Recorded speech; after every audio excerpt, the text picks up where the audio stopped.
Greetings, fellow scribes! Welcome back to the archive. It is time once again for a Tales from the Archive. These are stories I have seen myself, either through GMing or playing in the group game that they happened in. I put these in as a break between in-depth series to give me a little bit of a breather and to share a bit of my own experiences. These are never secondhand stories. I've seen all of these personally.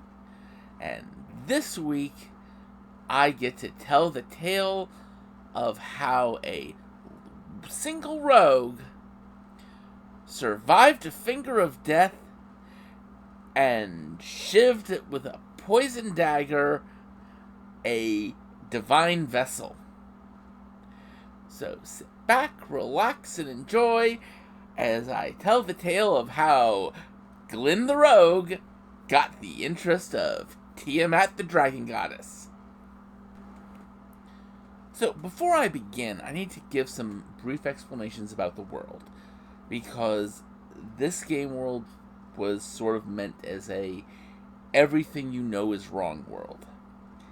The core idea of it was I didn't want people metagaming, so I would take things and either make something look like something it wasn't, or take a name and apply it differently.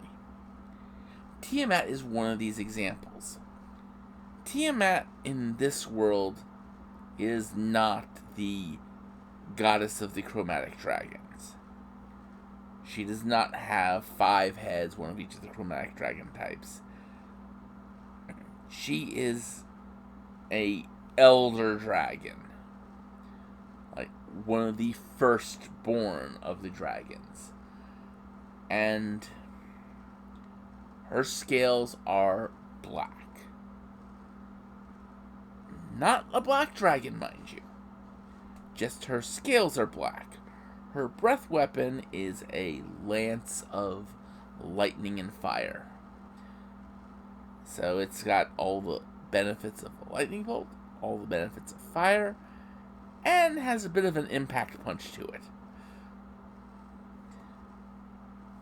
But that's neither here nor there.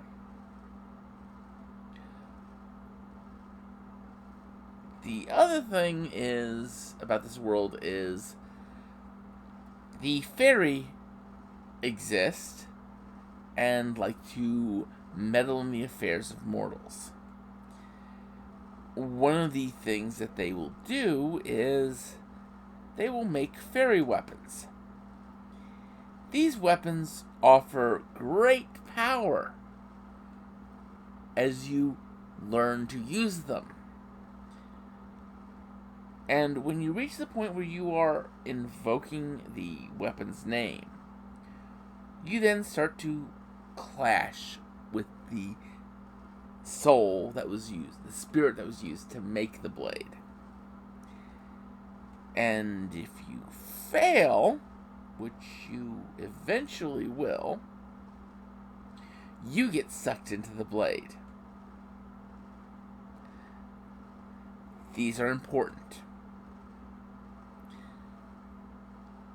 because your soul in that sword is still your soul.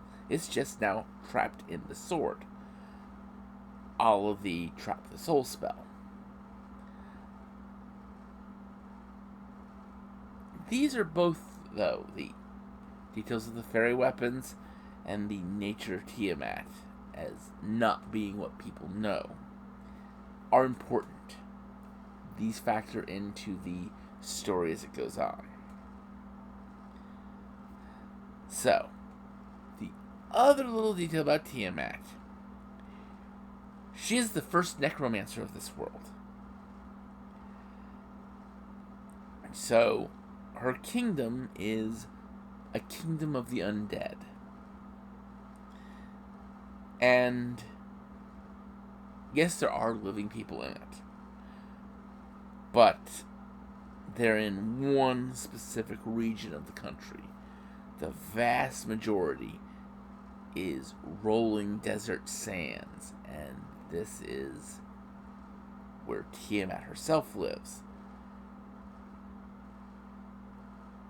But she will interact with mortals from time to time. And to do this, she prepares a vessel well in advance. This vessel is usually a child starting off. She prepares the child for years and invests in that child a portion of her power and her consciousness. Basically, she turns the 10 to 14-year-old child into a puppet.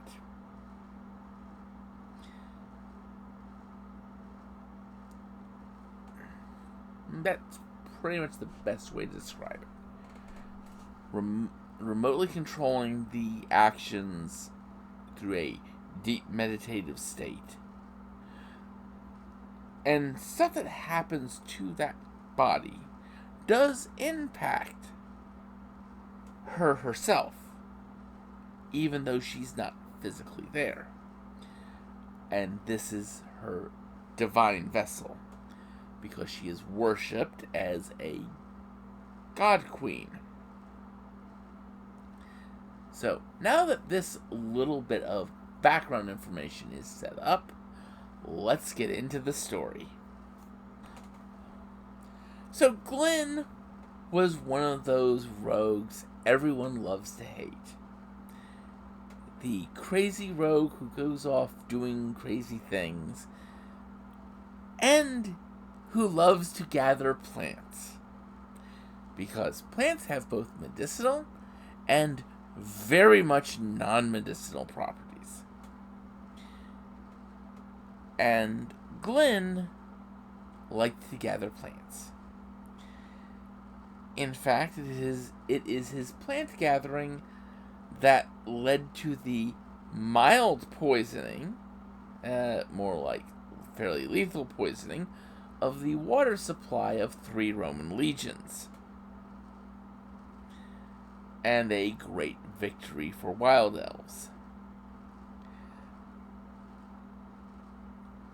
Now, over the course of his adventures, he was able to pick up Alchemist levels after finding the head of one of the gnomish families of Zurich's master poisoner, and killing him. And being like a good rogue, rummaging through this gnome's chambers, finding anything of value, which included Alchemist primer, and various poisons.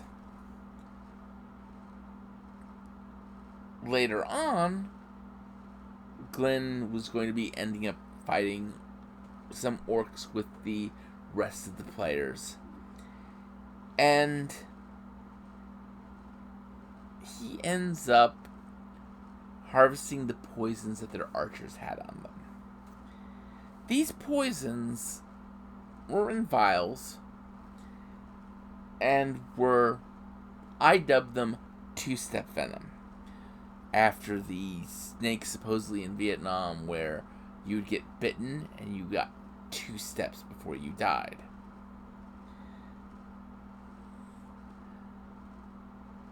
And these were nice vials.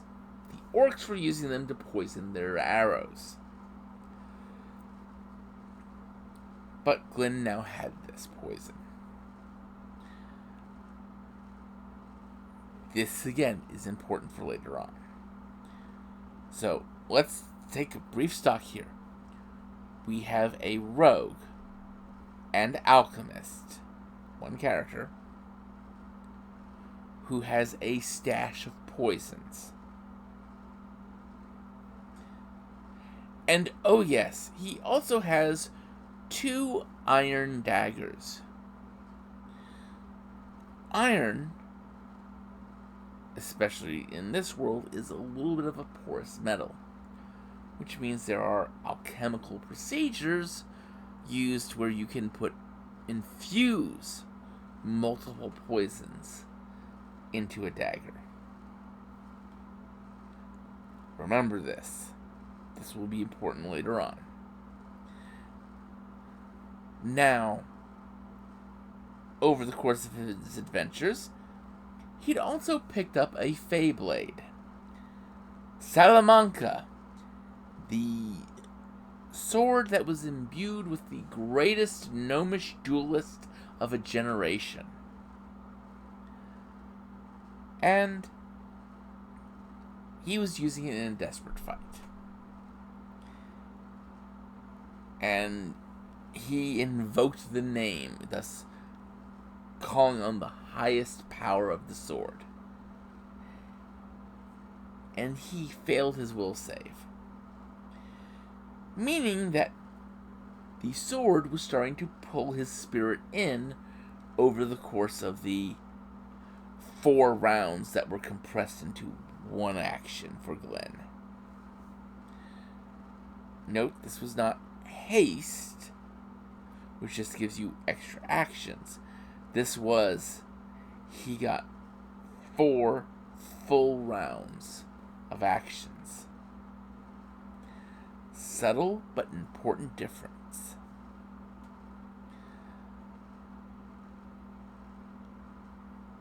But he was being sucked into the blade. And on his last round of actions, he missed the target with a 1. With a natural 1. And so he broke the sword. Because rapiers are naturally somewhat fragile weapons. And in the environment they were in, breaking the sword would be an entirely possible thing. And so he broke the sword. And at this point, Glenn's spirit and the spirit in the sword were linked. Because Glenn was being sucked in, and the sword breaking reversed it. So instead of this Glenn being sucked into the sword, the spirit of the gnome Salamanca got shoved into Glenn's head. This gnome was very much a chatterbox in his head, poking him to do things that probably he shouldn't from a logical standpoint, but from the perspective of a gnomish musketeer and duelist, made perfect sense. If you've seen the early 90s version of Three Musketeers, think Porthos for what this gnome was trying to make Leonard do. Make Glenn do. Sorry, brief slip up of player and character there. So, Glenn was constantly dealing with this gnome in his head. Sometimes he would go to sleep and wake up in completely different places with the taste of alcohol in his mouth that he didn't drink. Because the gnome kind of did stuff while he was asleep. But this again is an important thing. You have one body, 2 souls. So, as we're going in, let's do a quick recap. We have a rogue alchemist with a bunch of poisons, 2 iron daggers, and the knowledge on how to infuse those poisons into those daggers. And he is mostly in control of his body, though it has a second soul jumbled up in it that sometimes takes over. So now we fast forward. A sword was stolen from a village. Now, this sword was made from the tooth of another great dragon. And the PCs are tasked with chasing it down, stopping the thieves. And they chase the thieves to this site of a great battle about a couple centuries ago. It was a battle where the forces of Sekhem, the kingdom ruled by Tiamat, engaged forces of Rome. Many were dead. Many died on that day. And like any great battlefield, many were buried on the fields that they died on. And what happened is they find this 10, 11-year-old girl, a lich, and several skeletons. And they're doing something. What they're doing is they're animating dead on the battlefield to basically stop pursuit. And one of the other characters in the group hits the skeletons and grabs the sword. That's a whole other dealio there.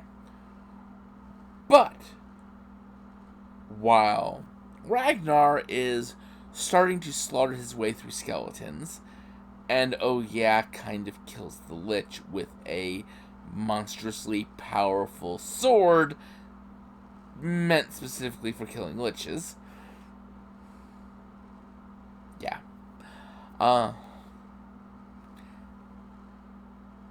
Tiamat's vessel, the 10, 11-year-old girl, drops her first finger of death that ends up via random roll targeting the group's cleric. He gets snuffed out like that. Sorry, Steve.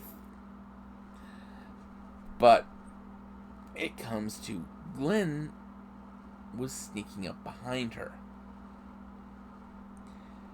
And she turned and dropped a finger of death on Glenn. And he failed his save. Because finger of death is resisted with a fortitude save.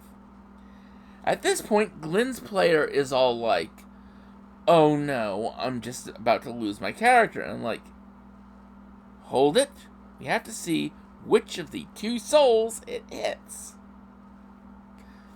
And it hit the gnome in his head. So at this point, the Queen of the Undead has just seen someone take a spell that she knows works. She knows he didn't fail the save. And it snuffed out a soul. She sees the residue of a soul being snuffed. But yet Glenn is still there. This gives Glenn the moment to stab her with one of his specially prepared daggers. Honestly, I can't think of all the poisons he layered and infused into this thing. But the one that matters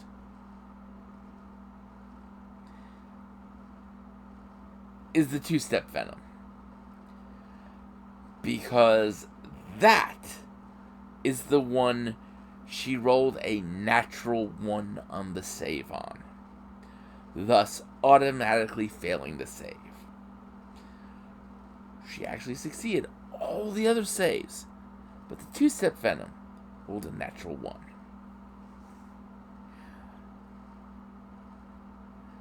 As her last act before the venom hit, she broke the staff of power that she had with her in a retributive strike. That Glenn succeeded the save on. Glenn, as a rogue, had evasion. So, when he, instead of taking half damage, he took no damage. Everyone else was really, really hurt. But Glenn, as Glenn's player says, he shivved a divine vessel. Oh crap, what trouble am I in now? This time, not a lot of trouble. But it took Tiamat a few months to recover from this. But Glenn has gotten on her. How did that mortal survive a finger of death? His soul was snuffed out. He shouldn't be alive. And this is one of the great mysteries that the Queen of Sekhem, the Queen of the Undead, the Pariah Queen, has to solve. And this will lead to many, many more things, including her attacking a wizard's tower for the sole purpose of trying to get 1 coin from her hoard into Glenn's possession. But that's a tale for another time. Next week, I start my series on notable locations in Rokugan in respect to Legend of the Five Rings. So until then, I want you all to remember to have fun and keep gaming.